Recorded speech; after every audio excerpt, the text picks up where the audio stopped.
So seat time or performance. I also look at this one like quantity or quality.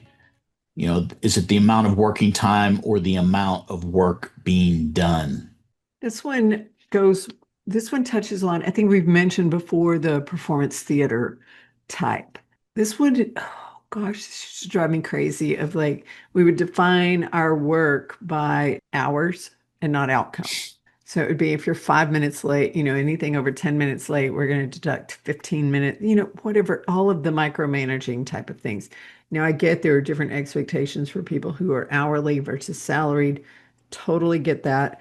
One of the ways of looking at measuring for remote work, what are the outcomes? What are the deliverables? What are the expectations? And this goes back, all of these things are connected. But once you have that and you're very clear on what you're supposed to be doing, then you can have everything else aligned to that. Yeah, I feel like there are some exceptions, like with everything. Like if I don't know, maybe you're working in a factory situation or a situation where like you have to be at a certain space at a certain time for things to be executed.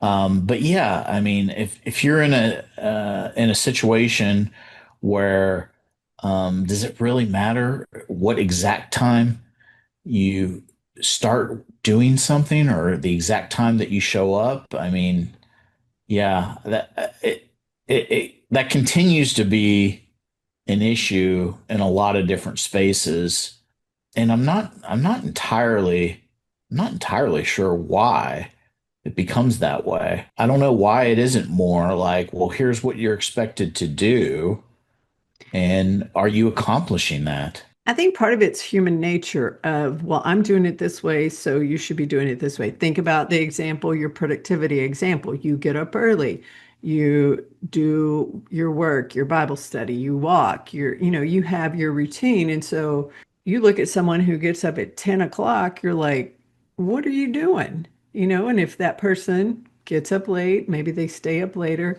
but you're both doing your work and delivering your work, does it really matter the differences in your lifestyles?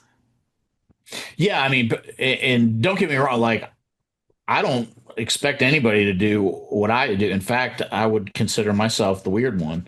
But yeah, I do hear what you're saying. I do think part of it is like, well, this is what time I get here. This is what time we were told to be here. And it's like, okay, well, I mean, does it really matter if may, I was here till, 5:30 yesterday. You left at 5. Well, we can leave at 5. It's like, okay, well, I left at 5:30. I have noticed that before. Sometimes if someone has if they're very time time bound, I'll do that because, time, I'm kind of loose with linear time, we'll say.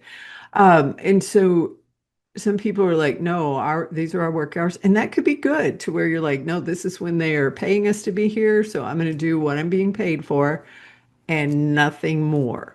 Whereas I'm like, okay, if I come a little bit later, but I'm going to stay till I get my whatever I need to get done today, I'm going to get that finished. Now, if I'm coming an hour late and I'm leaving 2 hours early, now that to me is probably a different story we have there.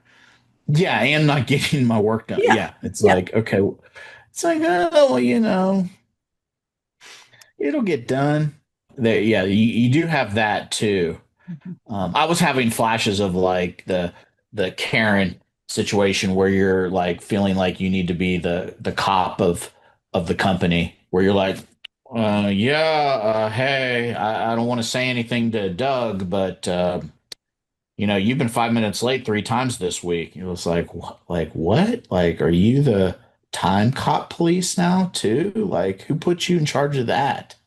Yeah, so I really do feel like it should be more of that mindset shift of instead of worrying about how much time is being spent or where the work is done, it's more about, what's the outcome? What's the performance?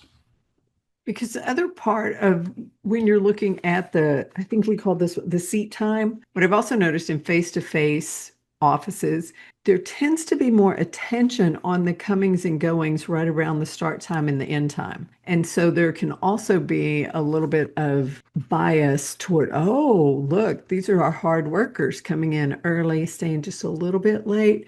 And so some people game the system to where you're like, oh, and they'll be kind of noisy as they come to make sure that people see them as they enter and make sure they see them as they stay a little bit late.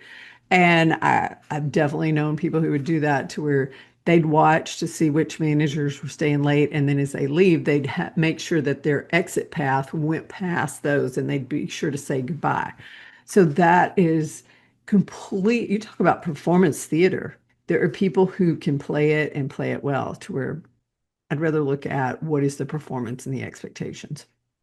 All right, I think we're ready to move into another comparison with physical proximity or positive trust.